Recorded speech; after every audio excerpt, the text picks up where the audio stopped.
Hello, magandang araw sa lahat. Bagong araw, panibagong video. So, ngayon guys, habang hinihintay namin yung teacher namin, ayan, nagpa-electric fan ako kasi masyadong mainit sa labas. At saka, bagong ligo ako guys, fresh na fresh.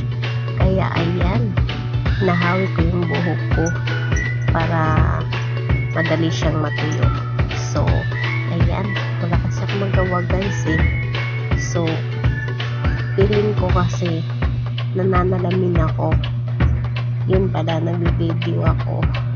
Habang nagmamarites kami ng classmate ko guys, ayan, hindi niya alam na habang kinakausap niya ako, sinasagot yung mga tanong niya, nag-video ako sa aking sarili habang nagpapahangin ng buhok.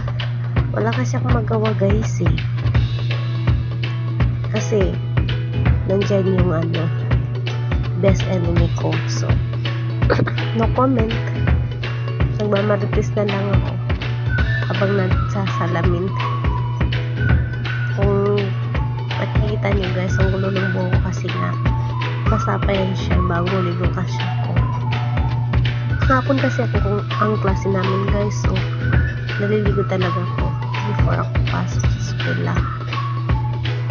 Compare sa iba na maaga naliligo, pero ako guys, minsan din talaga ako naliligo. Ayan, hinahawi ko yung buhok ko para matuyo. Kasi pag hindi siya natutuyo ng maayos guys, pag tinatali ko yan, sumasakit yung ulo ko pagdating ng gabi.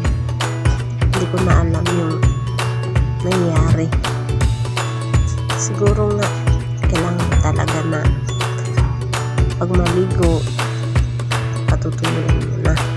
Ayun ko ba saan pupunta yung mga voice over ko, parang mawawala na yata ako.